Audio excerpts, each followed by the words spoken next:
तो समझाने का तात्पर्य है, ये चंद्रशेखर आजाद रावण की टीम है, ये भीम आर्मी है। आर्मी का तात्पर्य है जैसे हमारी भारतीय सेना है जो देश के बॉर्डर पे खड़ी है कि किसी दुश्मन को अंदर नहीं घुसने देती है, वैसे ही ये हमारी देश के अंदर की सेना है जो हम किसी मनवादी सामंतवादी सोच के लोगों को अपने लोगों पे अत्याचार करने नहीं देते हैं।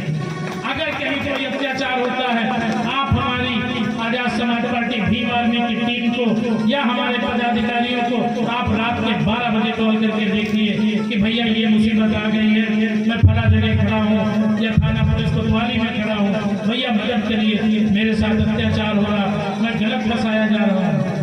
आपको तुरंत हमारी पूरी टीम मदद करने पहुंचेगी। आप हमारे जिला अध्यक्ष जी का नंबर ले सकते हैं, आप हमारे विधानसभा अध्यक्ष का नंबर ले सकते हैं, मैं लखनऊ मंडल अध्यक्ष एडवोकेट अरविंद राजवंशी, आप मेरा नंबर ले सकते हैं। हमारे साथ वकीलों की पूरी टीम है। साथ ही साथ में हम अपने समाज को उनके हक अधिकार के लिए उनके कोर्ट कचहरी के मामले भी पूरी में लड़ने का काम करते हैं। 1 रुपए की फीस नहीं।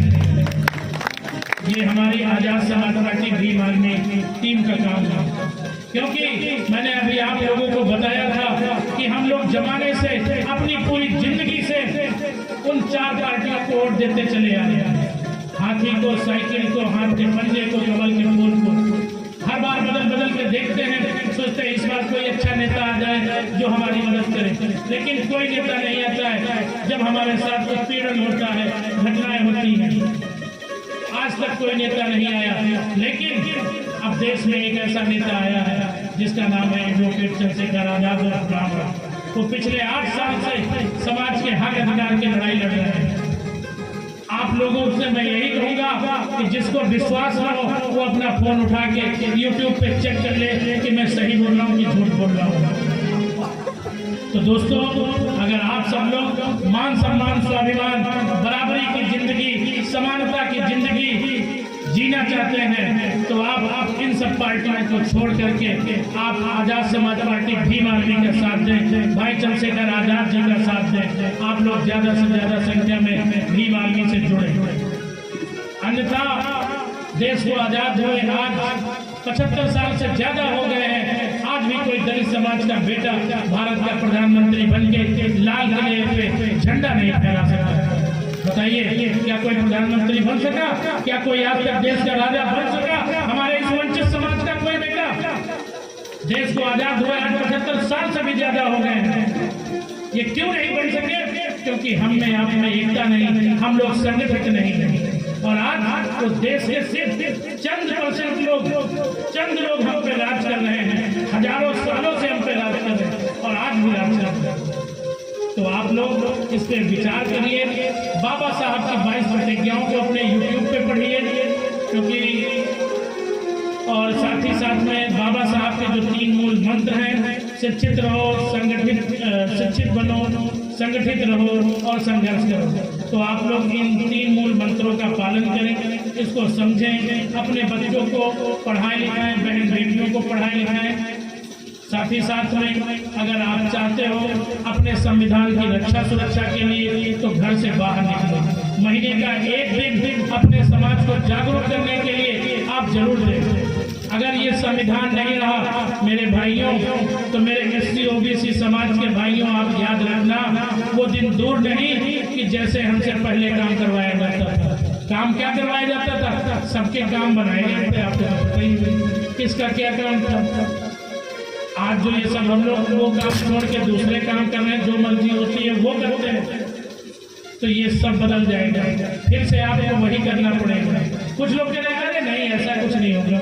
जब संविधान में दिए हुए अधिकार ही खत्म हो जाएंगे, नया संविधान बन के तैयार हो गया है जो मनवादी सोच का संविधान है, जिसमें दलित समाज के लोग वोट नहीं डाल सकते हैं। दलित समाज का वही व्यक्ति वोट डाल सकता है जो इनकम टैक्स पे करता होगा, जो इनकम टैक्स देता होगा। इनकम टैक्स का मतलब अपनी कमाई का हिस्सा सरकार को। यहाँ बताइए, क्या कोई यहाँ इनकम टैक्स दे रहा? अरे वो तो एक आधे लोग, अब कितने लोगों में, 100 लोगों में 1 लोग है, तो 1 लोग, ये बताओ, चलो तुम 1 लोग दे रहे हो, मान लिया 1 लोग या 2 लोग दे रहे हो, आप 2 लोग खड़े हो जाओगे, पर तुम्हारे वोटर तो नहीं माना चुनाव लड़ने खड़े जब तुम्हारे वोटर ही नहीं है, वोट डालने वाले, तो तुम कैसे जीतोगे?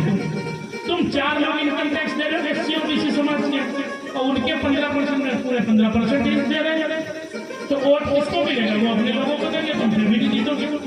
तो आप लोगों को वोट डालने का भी उसमें अधिकार नहीं मिला, और वो वर्ण व्यवस्था पे आधारित है।